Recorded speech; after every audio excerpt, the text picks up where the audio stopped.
Hello and welcome to Accountech Bytes with me, Tom Herbert, Technology Editor for Accounting Web, ready to plug you in to the events in accounting technology over the past few days. So, what's been happening? Well, HMRC confirmed to me that the Making Tax Digital for Income Tax Self-Assessment pilot, the much troubled MTD, it's a pilot, I think I'm contractually obliged to say, access has been paused for new participants, which is, I guess, is no surprise, given the much publicised 2-year delay and the change to the thresholds. However, some slightly concerning aspects coming out of this, the fact that they've confirmed that the pilot won't be open to businesses with accounting periods that don't have 5th of April year ends, so the pilot won't be open to them, anyone else, until 2024. And this raises the old questions about how much testing there's likely to be of the system before it goes live in 2026 now. So, yes, an old refrain. Did someone say MTD Itza? Well, there's a webinar for that. Two of the finest minds in tax technology, Stuart Miller from Xero and Emma Rawson from the ATT, are joining me to discuss what the delay means for your accounting or bookkeeping practice. You can register, link to register is available in the description to this video, and along with links to all the other stories. What's next? So Fluidly by Oak North has announced it will be closing its doors to accountants at the end of April and rolling its business into the digital bank parent company. Instead, I've written a little bit about sort of standalone cash flow forecasting tools struggling in the market, and I guess this is just more evidence of that. Another good point made in the comments just about cloud apps dictating when they sign off instead of you, which I guess is a decent point. And I sort of found this on the BBC to demonstrate that. It's a little bit of an old article, but I think this lady hosted her business on this cloud hosting site, GridHost, that just shut down. She didn't get a notification, and what do you do with your business? A couple of people got in touch with me off the back of the Fluidly closure announcement, saying they hadn't heard. So, the perils of cloud, perhaps. Who knows? What's next? So, I wrote about the Bank of England and the Treasury's joint consultation paper about their digital pound cryptocurrency and what purpose it would serve over what currently exists. It's a bit of a sleeper hit on the site. 25 comments, some of them are pretty funny, so do check that out. Tuesday this week, I got on a train to Big London and attended the Oracle NetSuite conference, which is great fun, nice to catch up with people.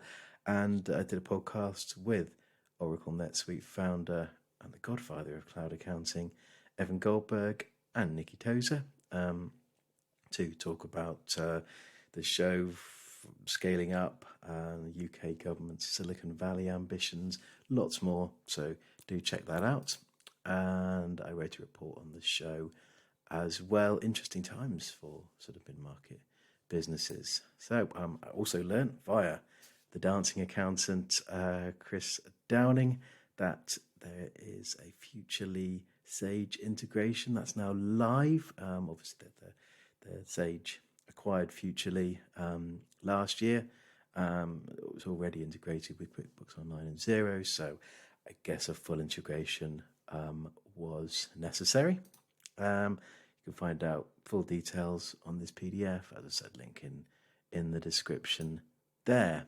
Also, Stripe and Xero have expanded their partnership, so using Stripe to sort of embed a Pay Now button in your invoices. As with all these press things, there's not a great amount of detail in it, but if you're a Xero partner, I'm sure your account manager can help you find out more. This story, I guess it's another person's conviction for false accounting has been quashed off the back of the Horizon IT scandal. I featured this before, but yeah, a faulty accounting system led to a whole bunch of postmasters, should I say, being wrongly convicted for theft. And yes, the company behind it, Fujitsu, is still being awarded government contracts. Please make it stop. Moving on to the AI section. So Microsoft, who've just invested billions in the OpenAI ChatGPT function, have announced they're rolling it into their search engine Bing and the Edge browser, so letting you get more detailed answers to queries. So plan a trip and ask how much that trip costs, etc. Lots more features, I'm sure. This was pretty cool. So this was a sort of add-on that you could get for Microsoft Word powered by ChatGPT. So just play this video. I don't think there's any sound, but you don't need it. So this just writing here, write me a short story about a frog, and off it goes in Microsoft Word. Wow. Google rolled out their chatbot in response, and yeah, made a mistake straight off the bat, causing the share price to plummet.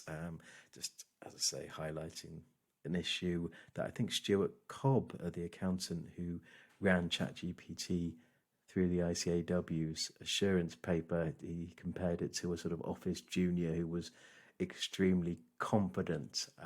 So yes, the perils of using ChatGPT. But if you're interested about how accountants are using it, then there's another webinar. Goodness, 2 in 2 days. So yeah, this is myself and a power panel of experts, just sort of kicking the tires on it, assessing the pros and cons. That is Monday the 20th at 10 o'clock, so do join us for that.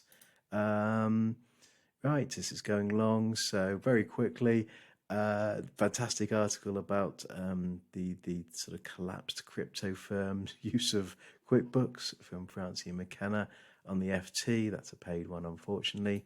And speaking of QuickBooks, this was a paving company who'd used QuickBooks for many years. We're just going live with NetSuite, and they were having a funeral for QuickBooks, which, yeah, there you go. Takes all sorts.